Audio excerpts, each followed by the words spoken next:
genius and a time of blood.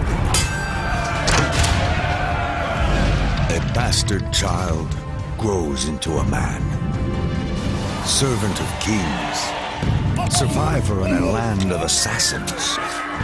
He builds an extraordinary legend in a place where life is cheap, skilled in the mechanisms of war and the workings of power. He creates the timeless masterpiece, the brilliant invention, and survives another day, veiled in secrecy, marked by genius, and driven by his own code of survival and success.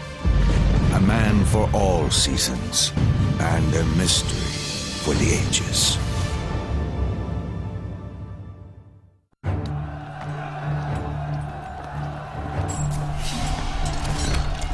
Constantinople, the capital of the Byzantine Empire. It stood as a symbol of Roman glory for more than 1,000 years. But after a brutal siege, it falls at last to the Muslim Turks. The Pope, Pius II, right after the fall of Constantinople, reminded everybody in letters he sent throughout Europe that this was a monumental event. The collapse of the mighty Byzantine Empire seems like the very end of civilization itself. But civilization is about to see a rebirth. With the old city, an old idea dies, and a new one escapes, finding refuge to the west, in the city-states of Italy. To the Byzantines, God is the center and meaning of everything. But a revolutionary idea, humanism, allows for the study of man and new explorations into science. It is a philosophy with the power to change the world. In studying God, we can study the theology and the philosophy of God.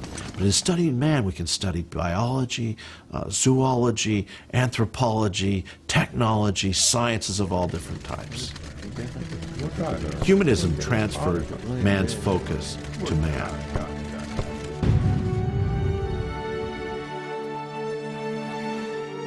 In the city-states of Italy, humanism ignites a new age, the Renaissance, heralding an explosion of new ideas, new inventions, and new discoveries.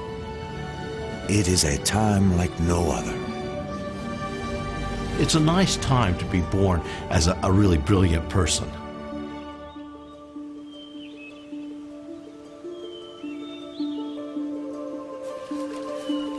In a small rural town in Tuscany, a young boy discovers the world. Almost from the beginning, the mysteries of nature fascinating. He grew up in the countryside outside of Florence, and he seems to have been able to find all kinds of animals and plants and insects. But young Leonardo has no real place in the world, no future. He is the bastard child of a respected notary and a poor farmer's daughter. He lives in his father's house, while his mother is left to marry a man of her own class. His mother married, sometime after Leonardo was born, a local guy who was known through what seems to be a nickname, Attaccabriga, the fighter, the quarreler, the guy with the fists. They probably lived locally. It's not inconceivable that Leonardo would have had some access to her, but it's equally possible that Leonardo's family kept him away from these other people who were of a different social station. Young Leonardo enjoys a comfortable childhood with his father and stepmother. But because of his illegitimate status, his prospects look bleak. It's sort of like a second-class family membership. Legal offspring, obviously, are going to inherit the family estate, as well as follow the father into the family business. Leonardo is disqualified in some measure from that. Leonardo! Sì, madre. Torna a casa, immediatamente. Ma perché devi sempre fare di tutto un gioco? Destined for life as a tradesman, he cannot even take his father's name. He is known as Leonardo from Vinci. His family will spend no money on his formal education. You can sort of imagine what it must be like to have been considered illegitimate in an age when being illegitimate really meant something. There were, professions that were closed to you. You were constrained greatly by that, by something completely beyond your control.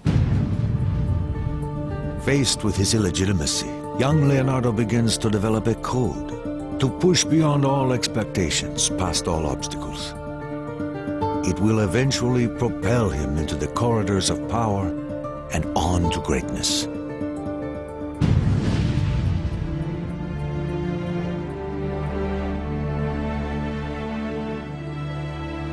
In his teens, Leonardo moves with his father to Florence, a city driven by perilous politics. In this thriving place of commerce and beauty, one family stands at the center. A family whose importance to Leonardo will grow as he matures.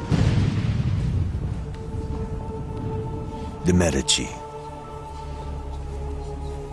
The Medicis are in charge of Florence because they were the bankers early on, and they gained control of Florence. And even though it was a republic and somebody should be voting for them, they controlled all the votes.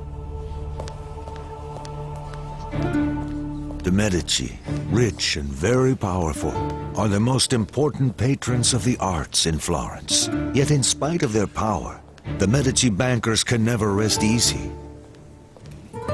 Assassination is common, as rival banking families compete for the city's wealth.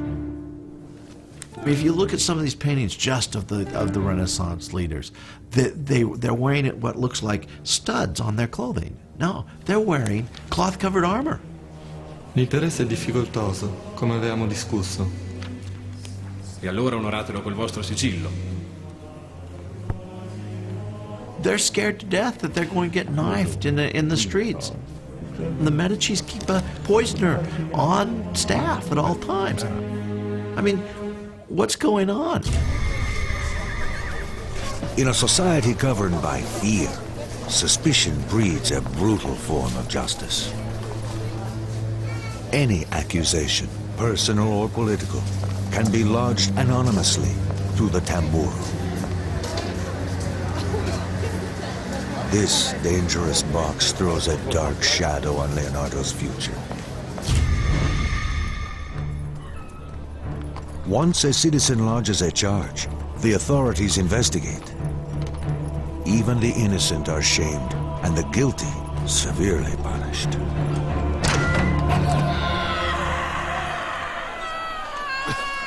The sight of dead bodies executed in public is commonplace in a city like Florence, as it is throughout Italy.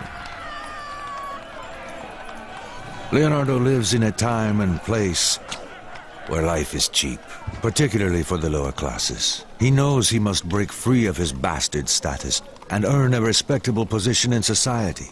And that means membership in the guilds.